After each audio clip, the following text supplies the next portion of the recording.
Hello there, welcome everybody. Everybody, can you hear me? Yeah, it's time to start again. I know, I'm not Carol. She's not quite as beautiful. With that out of the way, I'm going to introduce our lecturer today. Calvin Cutler is an Emmy-nominated reporter covering state government and politics for WCAX in Montpelier. Having traveled across the state, Calvin has covered countless stories from the Scott administration's response to the coronavirus pandemic, devastating flooding in the summer of 2023 and 2024, to the historic Democratic National Convention this summer. Before working at WCAX, Calvin spent 2 years reporting in the Black Hills of South Dakota at KNBN News Center 1. There, he reported on City Hall, local elections, and tribal affairs within the Pine Ridge Indian Reservation. He also worked at WVII in Bangor, Maine, and Falmouth Publishing in Falmouth, Massachusetts. He graduated from Hudson University in Bangor, Maine in 2017. Can you all please give a warm welcome to Calvin? All right, thank you, David. Can you guys hear me okay with this mic? Is the levels are okay here? Okay, very good, awesome. Yeah, thank you very much for the introduction, and thank you all for being here. This is a awesome legislative session. Things are really, they're moving along, and it's a political dynamic at the State House that we haven't seen in several years, really. Before we jump into some of the issues, I just sort of wanted to set the stage of, where we are heading into the session, what some of the big issues are, and how November's elections really influenced the political makeup of the state legislature, and thereby the issues that they take up and the pace of some of these issues as well. Because certainly there's many issues that state lawmakers are working on. And of course, I'll end at the very end talking about how there's things that we're working on at the state, but there's also the big umbrella that will affect a lot of our policies comes from the federal government as well. What's going to happen with the budget in Congress, potential cuts, and other things like that. So we'll get into it. But so right now, this legislative session, as I think probably for the last, I believe it was the last 2 legislative bienniums, so the last 4 years, Democrats have had over 100 seats in the House and over 15 seats in the Senate, meaning that or over 20 seats in the Senate, meaning that they've had a supermajority and they've been able to unilaterally override Governor Phil Scott's veto on issues dealing with taxation, spending, climate change mitigation, resiliency, and others. And so in recent years, we've had a pretty big friction, some would say, between the governor, Republicans, and Democrats in the State House. But in November, Vermont actually elected more Republicans per capita than anywhere else in the United States, leading to a really big sea change in terms of the state legislature and the balance of power. So as it stands right now, Democrats still hold the majority in the House and Senate, 86 in the House and 17 in the Senate. So they still hold the majority. They still determine the issues that are taken up. They control the agenda and what bills are taken up and that type of thing. But for anything to actually get across the finish line and to get a signature from the governor, remember they can't override his veto anymore. There has to be bipartisan cooperation between Republicans and Democrats. So when I say it's a much different dynamic in the building this year than we've had, there's more, the work is moving at a little bit of a slower pace. There's more new members than we've seen in years past, and there's more deliberation on what are really complex and nuanced issues. And I think before we kind of jump into those, really what, it's important to say too that in Vermont, the partisan makeup of the legislature, certainly you have Democrats, progressives, and Republicans, but by and large, everybody is agreeing on what the issues are, and there's widespread agreement on, our demographics, affordability, property taxes, flooding, these all being really big issues that there's broad agreement of what the issue is, but there is somewhat of a disagreement of how we get there and what the solution is. But I think that's important to point out that a lot of the state legislature is united in identifying what the issues are. So jumping into some of these first issues here, we are, as I mentioned, in the first year of the legislative biennium. It's 2 years. So next year, of course, being an election year, some would say there's not as much of an incentive to get things, big thorny issues done. And when we talk about the big issue in the room, this has taken all of the oxygen and the time and attention, really, from many, is education property taxes. I'm sure everybody here knows that how we fund our schools is complex, but Vermont delivers a very high quality education to different corners of the state. The challenge is, in recent years, because of our declining demographics, we have fewer students in schools and fewer people paying into our property taxes. Meanwhile, the cost of education is continuing to rise. Post-pandemic, mental health challenges of kids, inflation, staffing. I mean, there's a number of issues that are causing school budgets to rise. But we've seen school budgets really spike in recent years. As you may remember last year, on average, there was, I believe, statewide a 14.5 or 14.6% increase statewide. That differed, I don't know, I'm sure all of you are from different towns in the area, but it really differed from town to town. But the state lawmakers saw a mandate this year of we need to completely redo how we fund our schools to make sure that kids still get a good education, that we're able to provide an equitable education for students, but also making sure that it's something that we can afford and that the cost of education will rise and that Vermonters will be able to pay for it. So right now where we are, this is a very, very heavy lift. There was a study committee that the Commission on the Future of Public Education, which had met last year and all throughout the summer, winter, and fall, and they basically came up with a list of recommendations, or ideas, I should say, not recommendations, about how do we rein in the cost of education and how do we make school spending sustainable. And this year, lawmakers have really been trying to get into the nitty-gritty and come up with a plan to try to achieve that goal. Governor Phil Scott, at the very beginning of this session, and his new education secretary, Zoe Saunders, put forward a plan. And it really was the starting point. The governor had said he isn't married to this plan. He's flexible in where they end up. But it essentially would completely scrap the funding formula that we had before and would fund schools in a new way. It also would, instead of having over 120 school districts and supervisory unions that we currently have, it would create 5 districts statewide. The concern from some being that if you consolidate districts, you're consolidating schools, that could lead to school closures. And that's been one of the big challenges here is how do we right-size the system? What does that look like? How do you achieve the same educational policy goals for kids and making sure they're having the same outcomes and same access to education, but also not running afoul of a Vermont Supreme Court ruling back in the 1990s saying that every student is entitled to a equal or equitable education.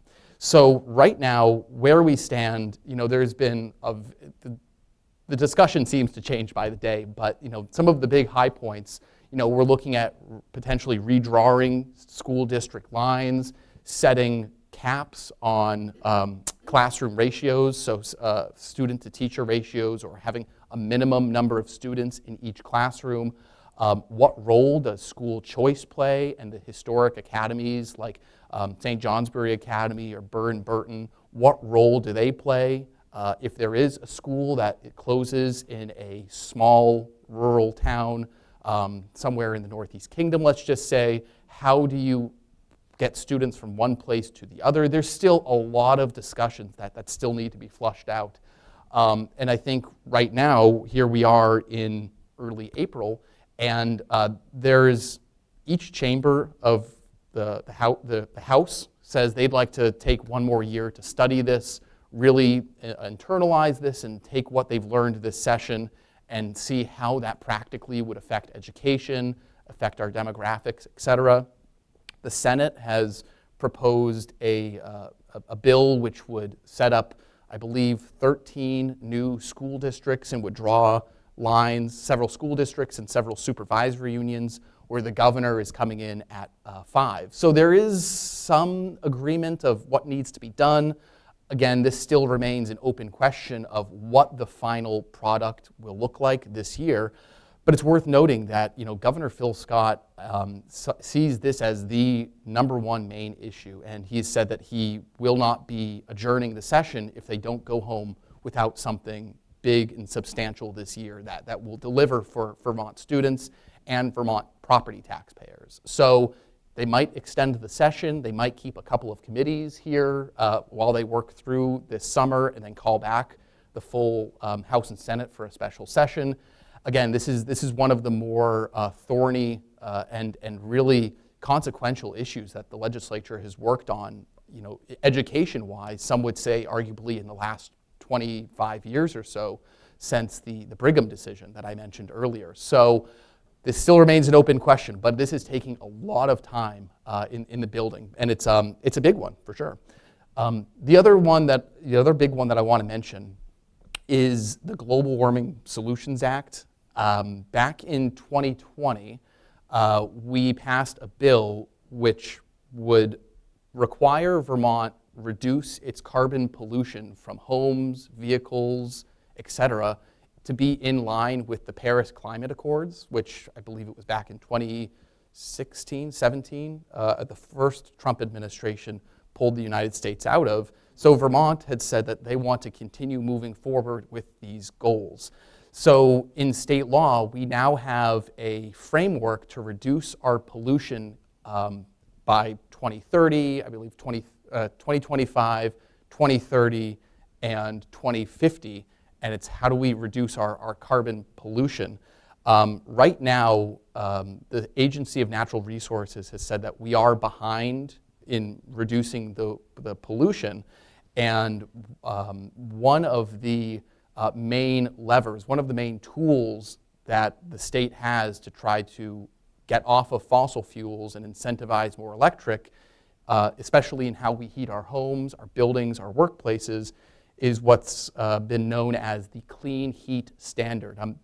Has anybody, I'm sure, I'm getting some nods, but there's a bill basically that would try to incentivize the adoption of eco-friendly forms of home heating, like climate heat pumps, incentivizing more weatherization, new windows, doors, etc. And it's a very complex policy. I won't try to explain it, but this was one of the big issues on the campaign trail after it came to light that the Public Utility Commission had said that this could raise the cost of home heating fuel. Again, with the property tax issue in education, this was another one that played out on the campaign trail. And right now where we stand, there was an effort to repeal the Clean Heat Standard that actually they were working on it just this past week, and they were going to potentially repeal the Clean Heat Standard today. That actually has not happened. So now where we stand is we have legal benchmarks, requirements for the state to reduce carbon emissions, and we don't have a vehicle as of yet to get there. So the question will be if a judge, because it gets a little complex here, but the Global Warming Solutions Act passed in 2020 allows Vermonters to sue the state if we fail to meet these requirements. And the question being going forward is, if we don't have a clean heat standard, what is the best way to avoid a lawsuit to reduce our emissions as a state, and what will happen in Montpelier? That, again, it still remains an open question here, but it's a really interesting intersection between the state wanting to do its part and to get off of fossil fuels, because we know climate change is posing a pretty big challenge for many countries across the world. So the balance is mitigating and trying to reduce climate change emissions, but also doing it at a rate that Vermonters can afford, and that making that transition to clean energy. So, as I mentioned, that still remains an open question, but that also is one of the big issues this session of, how do we reduce our carbon pollution? How do we do it at a rate that Vermonters can afford? Again, we have these benchmarks coming. We have yet to see exactly what will happen there. Another big one earlier this year, public safety. This was a big one on the campaign trail, but also there's pretty broad agreement, I think, between the governor and Democrats in the legislature that, in some ways we're facing a challenging situation in some communities. In the past decade or so, the state legislature has leaned into policies which seek to either rehabilitate or treat people in the community, try to provide help, as opposed to incarceration or punishment and causing lifelong effects from that. And given some of the recent challenges, though, that we've seen, homelessness, increased levels of drug trafficking into the state, violent crime in some communities is up. There is agreement that the state needs to be doing more, or taking a second look at some of our laws that deal with bail, with conditions of release, with the age of jurisdiction and what courts people are dealt with at what age. So just to kind of run through it, the governor earlier this year produced a public safety package, is sort of what his team called it, and it's a starting point for state lawmakers. They've adopted some. Others still remain an open question. But the idea of repeat offenders, or this system of catch and release that people have seen play out, this also is an issue that plays out in other states too, but essentially you have individuals allegedly committing low-level offenses where it doesn't meet the threshold for a felony, or it's a nonviolent misdemeanor, it carries just a fine. And because of that, they're not able to hold people without bail. You can't incarcerate people just for like a retail theft, for instance, when you haven't had your day in court. So people are released on conditions. A judge says, you may not go to this store, or you may not talk to this person, or go to this place. And then you have people that are breaking those conditions of release. And again, this is the cycle that we get caught into. And so the governor and his team and state lawmakers, they're also looking at bail reform, clarifying state laws of what charges can and can't you hold people on.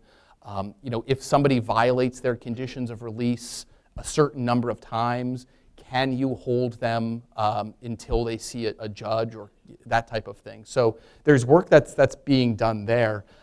There's also, of course, proposed more supports for monitoring people in the community when they're out on bail, right? It's not just let's keep people in jail until they see a judge. It's also just more oversight and accountability of, if this person's released on conditions, maybe they should check in with somebody from the Department of Corrections or from the state's attorney's office every day or every other week or what have you, and just to make sure that they're staying out of trouble and that they are adhering by the judge's orders. So that's one thing that's being done. And another novel approach too, and as I mentioned, this is a pretty small group of individuals. There's really the repeat offenders. It's not a large swath of the population. It's a pretty focused group of individuals. There's a lot of overlap too with issues of substance use and addiction. And the state has seen that, and they're also trying to incorporate treatment and rehabilitation into having more accountability as well. So for instance, there's a proposal for, if somebody has been arrested and they've violated their conditions and they're in police custody, even though they're not technically like arrested per se, there's a proposal to bring them to state prisons where they won't be, of course, behind bars, but they'll be able to access drug and alcohol rehabilitation. They'll be able to talk with counselors. They'll be able to talk with people that can try to connect them with resources, because that's in some ways, the reasons that people get into crime and fueling some of these behaviors. They're very multifaceted, it's very complex, and one broad blanket policy doesn't help or doesn't address every single case. So that's one thing that sort of the state is trying to do. And also at the same time, as we've talked about in recent years, there's a backlog in the court system where part of the reason as well that people are being released is there's so many cases in the courts post-pandemic. Judges haven't had the time, can't see people, can't have their day in court. Last year, there was a really big infusion, several $1 million that lawmakers put into the court system to hire more judges, more defense attorneys, more victims advocates, people in the court system just to move it along so people can have their day in court. And the thinking among some in the state legislature too is that if people meet, if you conduct an action, if you steal something from a store and you meet that consequence, whatever that may be, whether it's restorative justice or a penalty, a fine, if you meet that in a timely manner, that is the deterrence.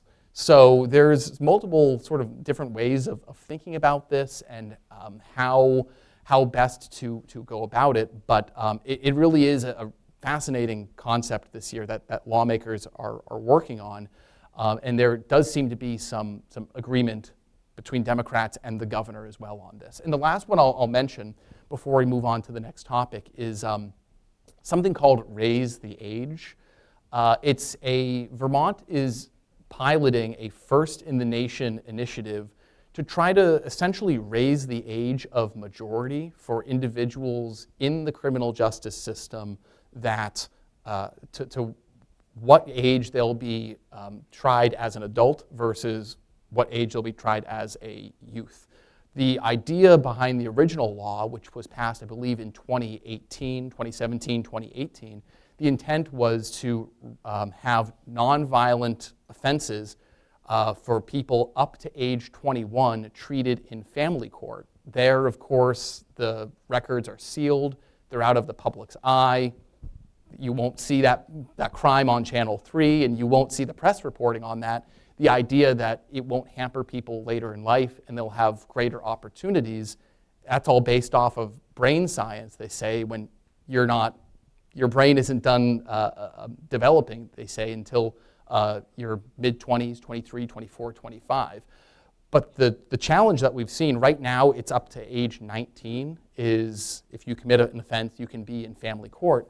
But the challenge that we've seen, and from some in the state police and others in law enforcement have reported that people from out of state are using 18-year-olds and 19-year-olds to traffic narcotics into the state, which is also causing other public health and public safety challenges.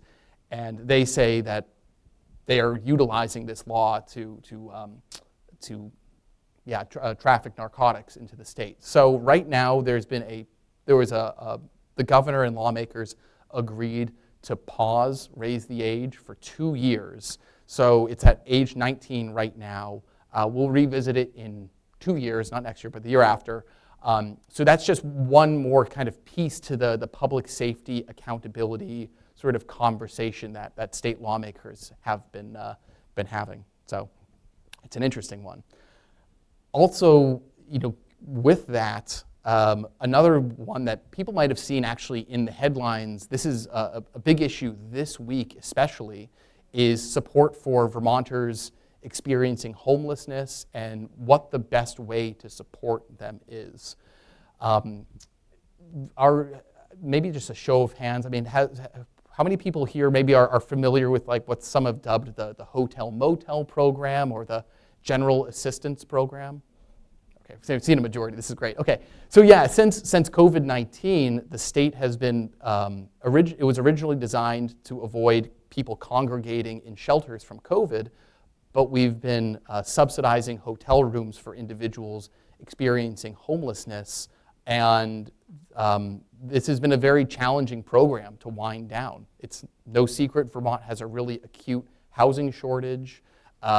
Shelter beds and advocates and people that work with homelessness, they're tapped thin and they don't have a lot of capacity in our homeless shelters as well. And the question has been, what is the best way to deliver supports for individuals who are experiencing poverty?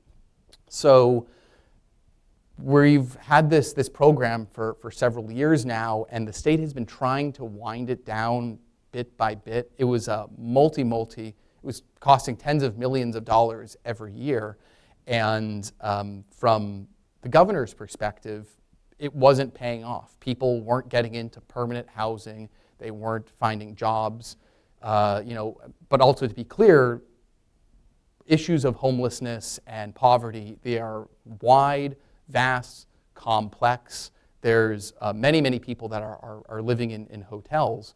And so it's, again, tough to sort of put a specific policy saying this will help us, right? It's a really big challenge. There is something called the Budget Adjustment Act that we do every year, this time of the year, April, late March, April, and it's sort of a tune-up or a true-up of last year's state budget, and it gives us more time and gives us the ability to make tweaks to the state budget and any programs. Right now, for the hotels, there's expanded eligibility for cold weather, right? We just came through a very cold and a very snowy winter. Every year, we always have eligibility for hotels for individuals experiencing homelessness, but for the GA, the hotel motel program, it's been a lot larger. Democrats in the state legislature had want to extend that for another 30 days. So I guess it would be July 1st is when people would have stays. And this is for individuals with children, people fleeing domestic violence, individuals with intellectual or developmental or physical disabilities. So it's a broad swath of individuals, and state lawmakers had wanted to try to give people more time in the hotels to try to set up living accommodations into the summer, that type of thing. But as I mentioned, Governor Phil Scott, though, has argued, yes, the hotels are playing a key role for many people, but he says that they're not delivering the outcome that they want. People aren't seeing services, they're not seeing providers for permanent housing, for mental health, substance use, et cetera, or healthcare needs. And so the governor has called the hotel motel program a failed project. So essentially where we stand now is there's a bit of I'll call it a standoff or a tiff. They passed the budget adjustment, the governor vetoed it, he issued an executive order extending hotel stays for some, but not for others. It is a little difficult to keep track of, but it really does, I think, exemplify just how complex of an issue homelessness and housing are, and really at the end of the day too, the state's really acute housing shortage and our ability, or inability I should say, to be able to provide housing for everybody. And especially when it comes to some of our shelters as well, having more staffing and more supports for our shelter networks, because they are also strained as well. So, it looks like that got cut off there. Either way, that's kind of where we stand with this right now. And there is a very real possibility that the governor might veto the latest bill. There's no votes to override, and we don't have a budget adjustment act. So again, we'll have to see where that stands, but it's a fascinating one for sure.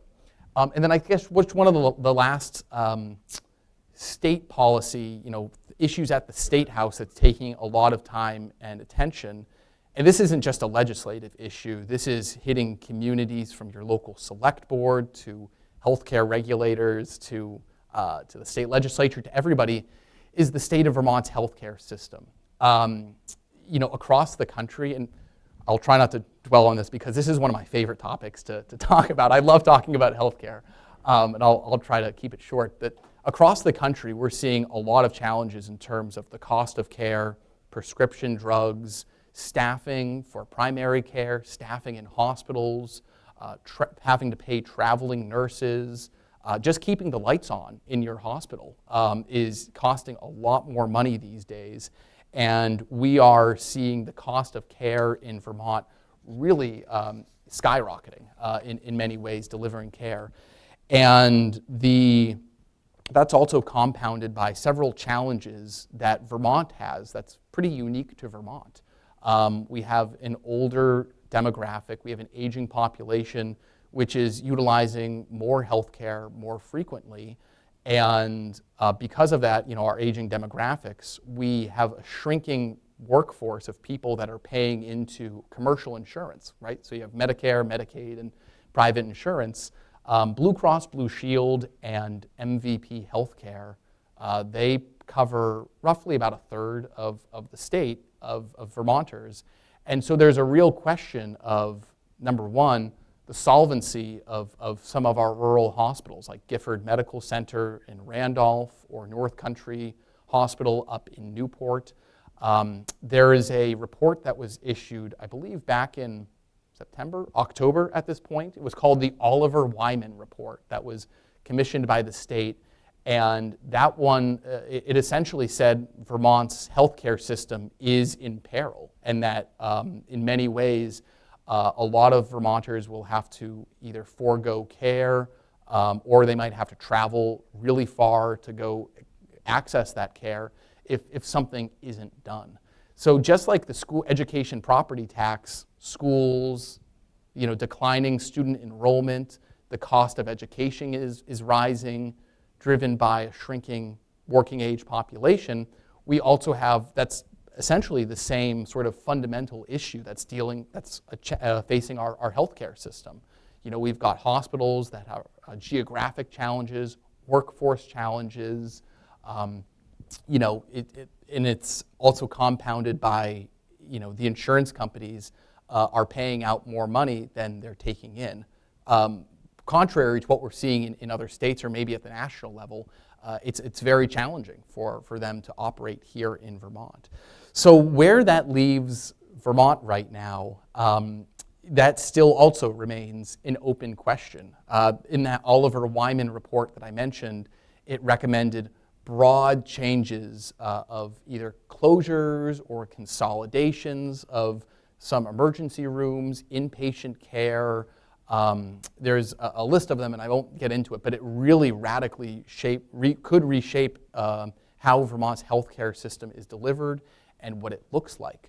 But there is wide agreement, though, that something needs to be done because if you remember, I believe it was in 2020, Springfield Hospital came on the brink of financial insolvency, and they declared bankruptcy.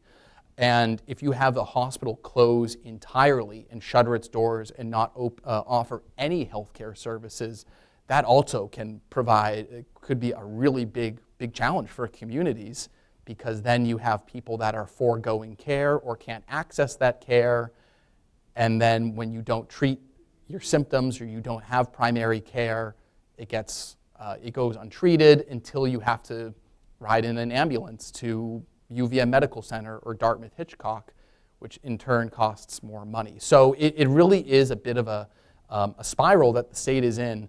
And just like, as I said, with the property tax issue, they've said we have to grow our way out of it to try to recruit more employers or young people, or to try to make it make sense on paper, so to speak, to make the numbers pencil out. But again, this is a big issue that is not just a legislative issue. It's touching just about every single community, and there's a lot of challenges. So again, it remains an open question, though. I guess I'd also be remiss to, at the State House this year, as I said, it's a much different political environment, a much different vibe than we've seen in years past because there's more balance in the legislature this year politically, but there's some things that we as a state of Vermont right now just can't control, and really what's happening at the federal government could potentially have a pretty big impact on the size of our state budget and the outcome and what really happens this legislative session. I'm sure everybody's read headlines, but from the 30,000-foot view, we have a new Republican Trump administration, in Washington who's pledged to radically scale back the size and scope of the federal government, in part to save on the national debt. They say that will cut government spending and also what we service our debt. I believe $114 billion the U.S. spends every month just paying interest on the national debt. So that in some ways is the justification for some of the cuts that we've seen for programs across the country. And in Vermont, it can be challenging from state lawmakers' perspective. About a third of our state budget, right now the House is working on a budget. Our state budget is about $9 billion. About a third of that is made up of federal money into different pots of money, and Medicaid being a really big one. And so, as I mentioned, the aim from the Trump administration is to try to reduce federal spending, get that in line. But it remains still, again, an open question as to what that means for Vermont. But as I mentioned, we're pretty reliant on federal funding, everything from our state Medicaid budget to incentives for electric vehicles and charging stations, libraries, organizations that do work with immigrants and refugees. A lot of that is federally funded. And so we still don't know exactly what the cuts will look like. The U.S. House and U.S. Senate are working on different versions of the budget. They're going to have a reconciliation package at some point. So right now it's too soon to see exactly what that means for Vermont. But state lawmakers and the governor are preparing. They're taking a look at what would happen if the state's Medicaid budget were to be cut. There was a proposal in Montpelier that just made it across the finish line in the House. Still has to go through the Senate and be approved by the governor. But essentially, if there was a state program here in Vermont that lost more than $30 million, that we would, in theory, be able to dip into the state's rainy day fund, Vermont's reserves, of which we have a little north of $100 million sort of cash on hand saved in the bank, that the state would be able to backfill some of those federal funds. But if, let's just say, if there's over $100 million or $200 million, that could be a real challenge for lawmakers to try to backfill that. And that also raises the question of, if it comes to trying to maintain funding for, seniors in nursing homes or Medicaid funds that we use for housing individuals, if you choose between that or providing property tax relief this year, because of course they're trying to, I should have mentioned, they're also trying to buy down rates this year and provide property tax relief. So again, it remains a real sort of open question as to what the effect of cuts from the federal government will mean. Also, in the last 48 hours, tariffs as well. What will that mean for the broader U.S. economy? What will that mean for consumer spending?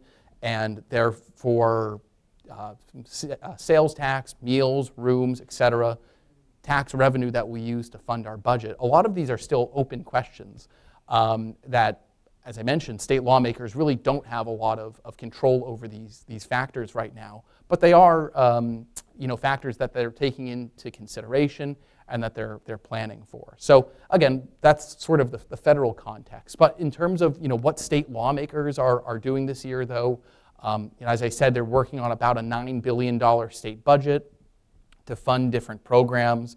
They're still powering along working with the governor, working with Democrats, Republicans, the governor, trying to really come up with solutions to some of the state's most pressing issues. So it's complex. There's a lot there. It's a really interesting session, and there's been a lot to talk about. And there's tons of side issues and other bills, of course, that are happening in the background. But I think these are some of the biggest, sort of most pressing challenges. So I don't know where we stand with time, or if I wanted to take any questions, but happy to. So, cool. Awesome.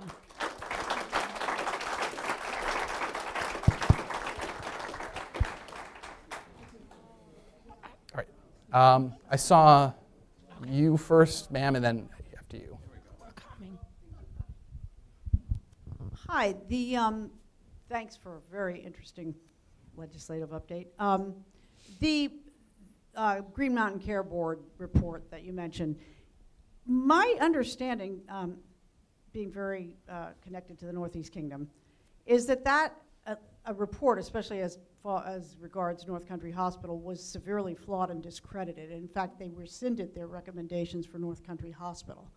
So, and in fact, I also read in the paper that part of the reason that the Green Mountain Care Board agreed to the plan put together by UVM Hospital to address their surplus, that part of why they agreed to that was because they had been discredited. And so they needed to do something to try to restore confidence.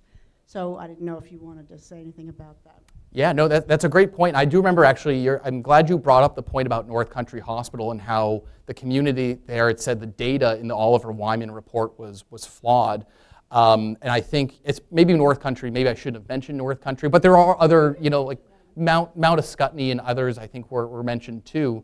And so from regulators' perspective, that was them trying to raise the red flag and say, hey, we are at a 5-alarm fire moment here in terms of our healthcare system, and some of the spending and the sustainability of it. Actually is doing very well. The data was all completely bogus that they used. North Country Hospital has come out with showing that they're actually not in the red, they're really doing well. So. Oh, that's good to hear. No, I haven't reported on hospital budgets. Actually, we're going into the hospital budget cycle very soon. So, yeah. Yeah, but it's sent ripples, as you mentioned. I mean, really, there's been protests. There's been a huge outcry. There's been, many public forums, on some of these issues because of that report. So it's fascinating. Oh, yes, we'll go to you and then, yep. In its review of the clean heat standard, the Public Service Commission ruled that it was too complicated to be implemented, and they recommended a tax on fuels, fossil fuels. Is there any movement to pursue that avenue? Yeah, great question. Again, we could have gone into this. So yeah, with the clean heat standard, the Public Utility Commission in their final report, had said that it would be costly, very complex, and I think they used the words ripe for fraud, I believe, to try to set up this new credit system. And they said if we are trying to reduce our carbon emissions, it would be much easier just to have a flat tax, a flat fee on thermal heating, on fossil fuels, that type of thing. That has not yet been, the state lawmakers haven't really had much of a willingness to address and take on a flat tax or a fee. It's been considered in the past, but in terms of the where state lawmakers are thinking right now, that has not been taken up. There was, of course, as I mentioned, in that effort to potentially repeal the clean heat standard, that was also tacked onto a bill which would have taken money from Efficiency Vermont and put that electric surcharge from Efficiency Vermont to try to invest that into efficiency for thermal heating and making your home more effective. But again, that has not made it across the finish line. So to your point about a flat tax or a fee on fossil fuels, kerosene, home heating, that type of thing, that has not been taken up yet, raising questions about how do we get to our 2050 Global Warming Solutions Act mandates. Yeah, I just had would like a little bit more information about, you said a third of the state budget, Vermont state budget, comes from federal tax monies shared with the state. How does that differ from Vermont to other states? Or is Vermont more dependent on federal resources than other states? Or That's a really good question, and I hate to put specifics to it because I'm a policy nerd at the Vermont State House, and I don't really cover other state legislatures. I understand that there are some states that are more reliant on federal funding, and it's a great question. What I've heard in the building is that we are more reliant on federal funding, Medicaid being one, but transportation, the money that we draw down for roads and bridges and that type of thing. But I can't say exactly how we stack up, like proportionally, like our state budget, how much is made state, federal versus other states. But I know we do get a lot. And I think that kind of also raises the question is, how many states, like what is how many states have a larger share of their budget is made up of federal money? How does that play out in Congress? What would the House agree to? What would the Senate agree to? So again, I don't want to put too many specifics on it because we just don't know it at this point. But it's accurate to say that Vermont is very reliant on the federal government. And it's not to say that the federal funding would stop, right? It's very unlikely they would turn off the spigot. That probably wouldn't happen. But just reducing, as I said, federal spending. So obviously the school funding crisis and the medical funding crisis has to do with the age of Vermont's population. And we need more young people. But young people like yourself can't come here because it's too expensive, because there isn't housing that they can afford even if they have a good education and a good job. So is housing a big topic? I was expecting to see housing in your top 3. Yeah. Is housing a big topic? And if so, what are some of the solutions that they're coming up with? Yeah, no, and I could have spent a whole probably 20 minutes on housing too, and thank you for asking the question because so many of the roads and the challenges that we're talking about here really do come down to the math of our tax base and making sure we have enough people to fund our economy, basically. In terms of housing, there was 2 years ago, they passed what's known as the Home Act, which really makes local zoning a lot more inclusive. So, loosening up requirements on parking requirements for an apartment complex, or loosening up regulations for water and sewer, making it easier to try to build more dense downtowns. Last year, there was also a big sweeping Act 250 bill, which essentially sets up new tiered layers, jurisdictions of where Act 250 is applied and where it is not applied. They are still mapping that out to see, where it makes sense to have more environmental protections in the state versus what places would be more advantageous to develop for housing, commercial, industrial, that type of thing. So a lot of that work is still happening behind the scenes, not in the legislature. But I think to your point, the big one that I think they're working on right now has to do with infrastructure, wastewater, sewer, roads. For developers that want to build houses, if you want to build a neighborhood, let's just say have a 50-acre parcel of land, building out wastewater and sewer infrastructure can be very expensive and cost prohibitive for some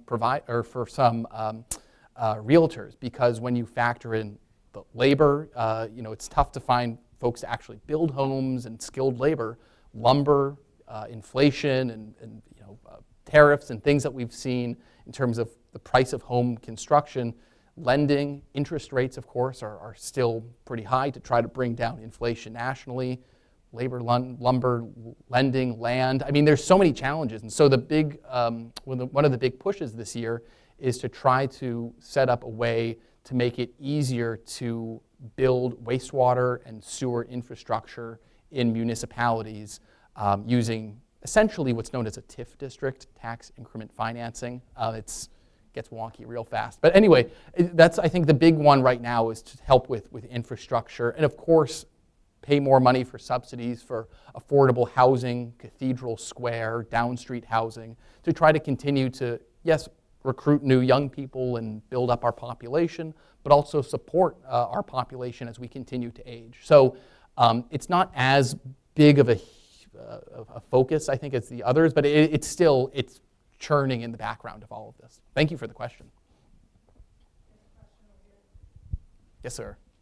Yeah, just was wondering, is the legislature taking a wait and see what happens approach with the federal funding, or are they having discussions about being proactive in planning?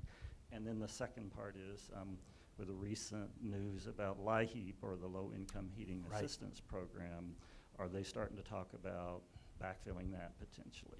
Yeah, two great questions. I think so. From the first question about like making a proactive approach, I believe it was like last month, Governor Phil Scott, or 2 months ago, Governor Phil Scott appointed a task force to say, what could be coming down the pike from the federal government? How should we respond?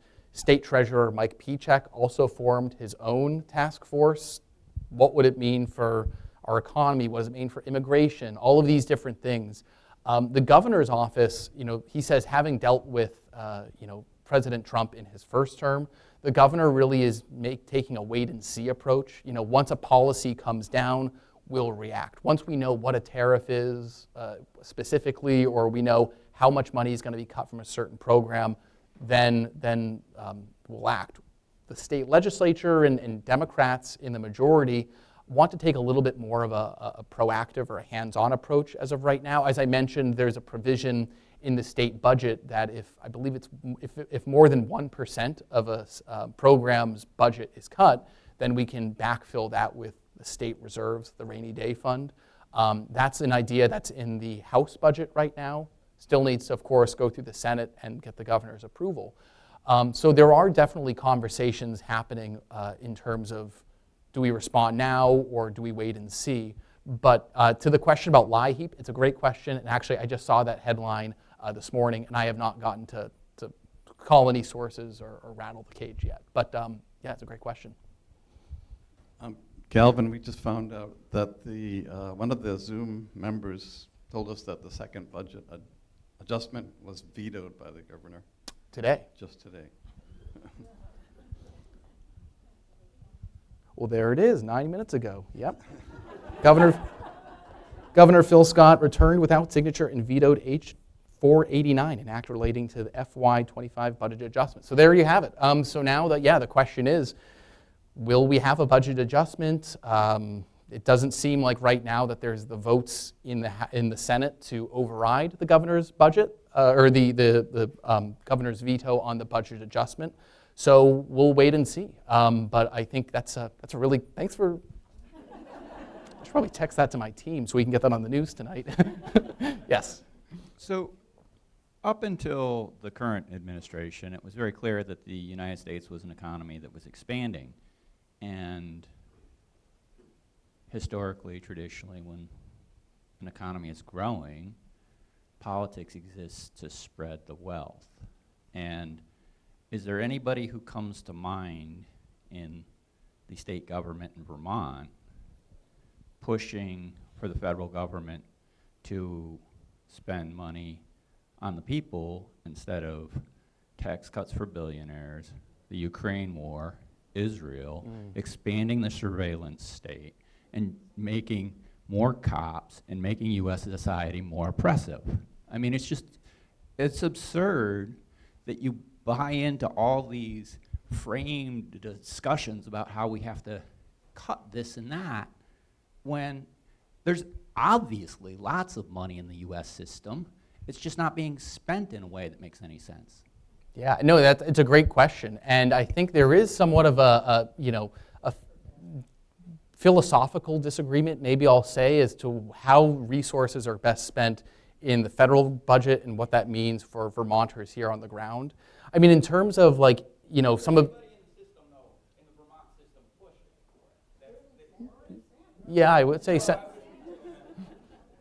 Yeah, I mean, in the state legislature, I'm not really hearing a lot of that right now. I think right now the state legislature is very focused on what does it mean for Medicaid, what does what are we going to do about the clean heat standard, the education property taxes. I think that's, and hospitals, and how do we keep them solvent. That's really what I'm hearing right now in the state legislature. Not to say that those conversations aren't happening with our federal delegation. I'm sure that is happening in Congress in a big way. Do you think that the legislature is likely to have a session during this summer? And if so, is the governor likely to support that? Yeah, it's an interesting question. As I mentioned earlier, the governor has said he doesn't want state lawmakers to leave this session without any real big changes that's going to make an impact and to help bring down the cost of education and property taxes. There is a real chance that the legislature may stay into extra innings into May, maybe even into June. We just don't know yet. It likely wouldn't be the full legislature there every day. You might have, just like the House and Senate education and tax committees might be there hammering out this work, and then when they need to have a full vote, they might come back and vote on it. But again, as I mentioned, the governor and the Senate sort of are moving in the same direction, where the House Education Committee and Ways and Means are sort of looking at, let's take one more year to really understand what would 5 or 10 or 15 school districts mean. So they would like to sort of slow our roll a little bit to make sure we don't have unintended consequences with any decision. So will we see us go into overtime? Maybe. Will they come to an agreement? Maybe. Tough to say. Yes. Is there any discussion about vaccines, especially for the flu vaccine and COVID for the fall, through the health department? Yeah, right. That's a good question. No, I haven't heard anything specifically about what the health department's operations, what that means for vaccinations. I know there was some positions within the health department that have been cut, but really the only piece of legislation that I've seen having to do with vaccines actually deals with vaccine injury and people that have said, and I don't want to get ahead of it because I don't know I haven't read the bill myself, but there is a bill that's been introduced having to deal with that, but I haven't gotten to read it, and I don't believe it's gotten any airtime in the legislature as of yet. Last question. Anyone? Okay, I get a second chance. On the school issue, what, if any, models are they using, either from the United States or from other countries, rather than just, coming up with their own brand new ideas? Yeah, so in terms of funding, we're looking at what's called a foundation formula. Right now, when you go to build your school budget, your local school board will start building their school budget, and then they'll put it to town meeting day voters. Town meeting day voters either give it a thumbs up, thumbs down, and then the state legislature takes the results of all of those school budgets, all the money that's been passed, and that determines the size of the statewide education fund that pays every single district in the state. That, of course, is how the statewide property tax is set when the yield bill is passed at the end of the year. The challenge with that, some have said, is there's no cost containment. There's no incentive to rein in costs, because if you're not going to build a new gym, somebody else on the other side of the state might build one, and you will have to pay for it either way. So that, in part, the funding model has been looked at here. They're looking at what's called a foundation formula, which essentially would set a per student, per equalized pupil, here's how much it costs to educate this student. And property taxpayers would still foot the bill for schools, but there would be a certain set number of here's how much it costs to educate each student. Then, if you wanted to, let's just say, build a new gym or a new football field, you would have to raise that revenue locally on your local tax base. So it would be, not everybody would be footing the bill for others. So that's one model that we've looked at. I think there's about 17 or 20 other states that fund it that way, including Maine. But the problem is, too, getting back to the maps and drawing those district lines, how do we know how much each student it costs to educate each student, where we don't know which students will be going to which schools, to which districts? it gets real wonky once you start raising a lot of questions. And that's one reason that the House of Representatives would like to sort of slow our roll and study this a little bit more. But the other question is, we're also looking at another 6, maybe 7% forecasted increase this year. So yeah, it's a real tricky situation. Thank you very much. Thank you very much.